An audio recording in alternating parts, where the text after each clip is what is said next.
بسم اللہ الرحمن الرحیم۔ السلام علیکم ناظرین، دین دنیا چینل میں آپ کو خوش آمدید کہتے ہیں۔ ناظرین، آج ہم ڈاکٹر ذاکر نائک صاحب کی زندگی سے متعلق ایک بائیوگرافی کا آغاز کر رہے ہیں۔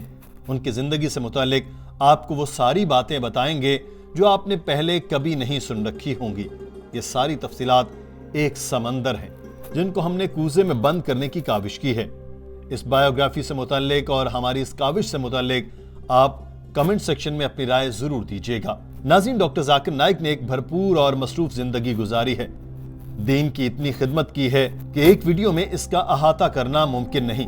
چنانچہ آپ کو ڈاکٹر صاحب کی زندگی سے متعلق ویڈیوز سلسلہ وار دکھاتے جائیں گے، جس کی پہلی قسط آج پیش خدمت ہے۔ امید ہے آپ ہماری اس کاوش کو ضرور پسند کریں گے۔ ناظرین، ڈاکٹر ذاکر نائک نے ایک اجتماع کے دوران اپنی زندگی سے متعلق بڑی تفصیل سے بتایا تھا۔ ہم آپ کو یہ گفتگو انگریزی سے ہندی اور اردو میں ترجمہ کر کے بتاتے ہیں۔ ناظرین، ڈاکٹر ذاکر نائک نے بتایا کہ ان کا پورا نام ذاکر عبدالکریم نائک ہے۔ وہ 18 اکتوبر 1965 کو ممبئی میں پیدا ہوئے۔ انہوں نے بتایا کہ میرے والدین بہت پڑھے لکھے تھے، وہ عمل کرنے والے مسلمان تھے، صرف نام کے نہیں، مگر اس کے باوجود انہوں نے کبھی مجھے یا میرے بہن بھائیوں کو دینی فرائض پر عمل کرنے پر مجبور نہیں کیا۔ جب پہلی بار میں نے روزہ رکھا، میں 3 سال کا تھا اور میرے والدین اس کے خلاف تھے۔ میری والدہ نماز پڑھتی تھی تو میں بھی ان کے ساتھ کھڑا ہو جاتا تھا۔ ہم 2 بھائی اور 3 بہنیں تھیں۔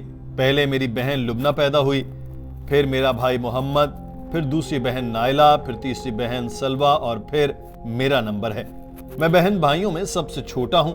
ابتدائی تعلیم سے متعلق ڈاکٹر صاحب نے بتایا کہ میں نے Saint Peter's High School Mumbai سے تعلیم حاصل کی۔ سینٹ پیٹرز عیسائی تنظیم کی جانب سے چلایا جاتا ہے، مگر اس میں 80% مسلمان پڑھتے تھے اور اسکول کے دنوں میں ہی لڑکیوں سے بات کرنے سے کتراتا تھا۔ میں نے کبھی لڑکیوں سے بات نہیں کی اور اس کی وجہ یہ نہیں کہ اسلام میں اس کی اجازت نہیں، بلکہ میری فطرت ہی ایسی ہے۔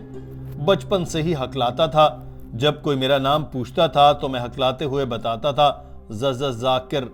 جب تک میں بولتے ہوئے چھلانگ نہیں لگاتا تھا میری آواز نہیں نکلتی تھی، اور ہر کوئی یہ جانتا تھا۔ یہ سائیکولوجیکل تھا۔ Whenever I used to reply, I used to even jump. So when someone asked me, what is the name of my name is then Zakir. So until I did not jump, that keyword would not come out. And I remember many a time when I stood below the doorknob, because I was short young, and when I used to stammer and when I used to jump, I used to get a lump on my head. So I was a stammerer and everyone knew that. So the biggest defect that was there that I had and amongst my friend circle was that I was a stammerer. Doctor Zakir Naik نے بتایا کہ میں پڑھائی میں بہت اچھا تھا، ہر سال ایوارڈ جیتا تھا اور ریاضی میں بہت اچھا تھا، لیکن ایک پبلک سپیکنگ کا بھی مضمون تھا۔ اس میں ہر مرتبہ PF گریڈ لیتا تھا، جس کا مطلب تھا پاس فیل۔ کیونکہ اساتذہ ہکلانے کے باعث مجھ پر ترس کھاتے تھے، اس لیے مجھے پاس کر دیتے تھے۔ ڈاکٹر صاحب نے بتایا کہ جب سکول پاس کر لیا تو میں جونیئر کالج میں گیا، جو کشن چندر لا رام کالج تھا۔ میں نے سائنس پڑھی۔ یہ میری خواہش تھی میں ڈاکٹر بنوں، جیسا کہ میرے والد بھی ڈاکٹر تھے۔ اس کے بعد میں نے کرناٹک میں جواہر لال نہرو کالج میں داخلہ لے لیا۔ اس میں 3 تعلیمی سال تھے، ہر ایک 1.5 سال کا تھا۔ تو میں نے پہلا تعلیمی سال مکمل کیا، دوسرے سال کی 2 ٹرم کی اور ممبئی میں ٹوپی والا نیشنل میڈیکل کالج میں ٹرانسفر کرا لیا۔ 1987 کا سال تھا جب میں ممبئی واپس آیا تھا۔ ناظرین، یہاں پر ڈاکٹر صاحب نے اپنے والد سے متعلق گفتگو شروع کی اور بتایا کہ میرے والد ڈاکٹر عبدالکریم محمد نائک سائیکیٹرسٹ تھے۔ وہ انڈین سائیکیٹرسٹ ایسوسی ایشن کے پہلے مسلمان صدر تھے۔ ان کے تعلق بہت ہی غریب خاندان سے تھا۔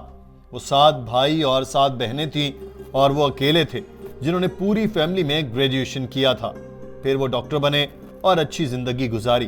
ڈاکٹر ذاکر نائک نے بتایا کہ میرے والد اسکول فیس بھی دینے کے قابل نہیں تھے، تو انہوں نے اخبار اور دودھ بیچنا شروع کیا تاکہ اسکول اور کالج کی فیس ادا کر سکیں۔ وہ کہتے تھے کہ جب تک تم ایمانداری سے محنت کرتے ہو، کسی کام میں کوئی شرم نہیں۔ میڈیکل پاس کرنے کے بعد انہوں نے کمانا شروع کیا تو کمائی کا بڑا حصہ انہوں نے غریبوں کے لیے رکھا۔ مجھے یاد نہیں پڑتا کہ کوئی ضرورت مند میرے والد کے پاس آیا اور خالی ہاتھ واپس گیا۔ ڈاکٹر صاحب نے کہا، میرے والد نے ہمیں سکھایا کہ ضرورت مندوں کی مدد کرو۔ وہ کہتے تھے کہ میں کسی کو فلم دیکھنے کے پیسے نہیں دوں گا، مگر کوئی کتاب خریدنے کے لیے مانگے تو اس کو 100 گنا دینے کو تیار ہوں۔ وہ دنیا کے کئی ملکوں میں گھوم چکے تھے۔ میں کہیں بھی جاتا تھا تو لوگ کہتے تھے کہ ڈاکٹر عبدالکریم نائک کا بیٹا آ گیا۔ ہر ملک میں کوئی نہ کوئی میرے والد کو جانتا تھا۔ ناظرین، ڈاکٹر ذاکر نائک نے بتایا کہ میرے والد کو مذہبی، سماجی اور سیاسی شخصیات سے ملنے کا جنون تھا۔ وہ ہندوستان میں زیادہ تر مذہبی اسلامی شخصیات کو جانتے تھے اور کچھ بیرون ملک بھی۔ کیپ ٹاؤن میں ان کا ایک دوست علی ماتے رہتا تھا۔ وہ میرے والد کو شیخ احمد دیدات کی کیسٹ بھیجا کرتا تھا۔ میں نے بھی شیخ احمد دیدات کی 1-2 کیسٹ سن رکھی تھی۔ 1987 میں شیخ احمد دیدات ممبئی میں میرے والد کے دوست کے گھر رہ رہے تھے۔ وہ ایک دورے پر آئے تھے تو میرے والد نے کہا کہ تم بھی میرے ساتھ چلو، شیخ صاحب سے ملتے ہیں۔ تو مجھے کوئی ایسا شوق نہیں تھا کہ میں ان سے ملتا، مگر اپنے والد کا دل رکھنے کے لیے میں ساتھ چلا گیا۔ تو میں اور میرا بھائی والد کے ساتھ تھے۔ جب ہم والد کے دوست کے گھر داخل ہوئے تو ہم نے دیکھا کہ 6 فٹ 3 انچ کے شیخ احمد دیدات سامنے کھڑے تھے۔ ان کی سفید داڑھی تھی۔ انہوں نے بتایا کہ کچھ دنوں کے لیے بھارت آیا ہوں اور سورت میں اپنے آبائی علاقے میں رہنے آیا ہوں، اب کل واپس جا رہا ہوں۔ ڈاکٹر صاحب نے بتایا کہ میرے والد نے ان کو ایک لیکچر دینے کی دعوت دی۔ کہا کہ آپ مغرب کے بعد لیکچر دے دیں، آپ کی فلائٹ تو رات گئے ہے۔ شیخ احمد نے پوچھا میں کل جا رہا ہوں، آپ کیسے 24 گھنٹے میں سارے انتظامات کریں گے؟ تو میرے والد نے کہا انشاءاللہ ہو جائے گا، اور 800 سیٹوں کی گنجائش والا ہال بک کر لیا۔ اگلے دن وہاں 1000 سے زیادہ لوگ تھے، جن میں کئی مشہور و معروف شخصیات بھی شامل تھیں۔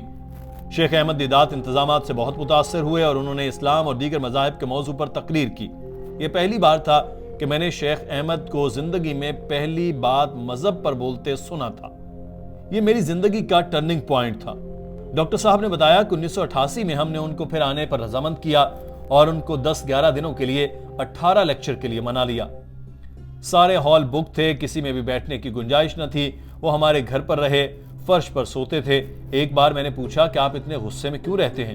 تو وہ بولے جنگجو ہوں، آپ شیطان سے 2 طریقوں سے لڑ سکتے ہیں، ایک مقدس پانی سے اور دوسرا آگ سے۔ میں نے اس آگ کا انتخاب کیا۔ He stayed in my house, in our house. He slept on the floor. And I told him, Uncle, why are you so aggressive? He told me, son, I'm not aggressive, I'm militant. He said, I'm a Pathan. And there are only 2 ways you can fight the devil. One is with holy water, and the second is with fire. I chose the fire. He did not rebuke me. He told me, my son, I'm not aggressive, I'm militant. I'm a mujahid. And you can fight the devil with holy water or fire. I chose the fire. If somebody can fight with holy water, he's most welcome. Doctor Zakir Naik نے بتایا کہ جب وہ واپس گئے تو انہوں نے مجھے دعوت دی۔ میں جنوبی افریقہ چلا گیا۔ وہاں انہوں نے مجھے دعوت کے تربیتی پروگرام میں شرکت کی دعوت دی، لیکن میں میڈیکل سائنس کی تعلیم حاصل کر رہا تھا، چنانچہ معذرت کر کے واپس آ گیا۔ مگر جب ممبئی آیا تو میں نے دعوت دینا شروع کر دی۔ مجھے ان کے لیکچر زبانی یاد ہو چکے تھے۔ میں نے وہی بیان کرنا شروع کر دیا اور دیکھا کہ جب میں غیر مسلموں سے دین کی بات کرتا تھا تو میں ہکلاتا نہیں ہوں۔ یہ معجزہ تھا۔ میں چرچوں میں جانا شروع ہو گیا، پنڈتوں اور عیسائی مشنریوں سے ملنا شروع کر دیا، اور یہ میری زندگی کا مشن بن گیا۔ اس کے بعد میں نے دین کی ترویج کے لیے اپنی زندگی وقف کر دی، اور یہ میرا سب سے بہترین فیصلہ تھا۔ ناظرین، یہاں سے ڈاکٹر ذاکر نائک کی دین کے راستے میں جدوجہد کا آغاز ہوا، اور وہ ایسے مجدد اسلام بن کر ابھرے کہ آج ایک دنیا ان کو پہچانتی اور ان کی خدمات کا اعتراف کرتی ہے۔ اس سے متعلق تفصیل آپ کو ہم اگلی ویڈیو میں بتائیں گے۔ آپ ہمیں ضرور بتائیے گا کہ ہماری یہ کوشش آپ کو کیسی لگی ہے۔ اپنا خیال رکھیے۔ اللہ حافظ۔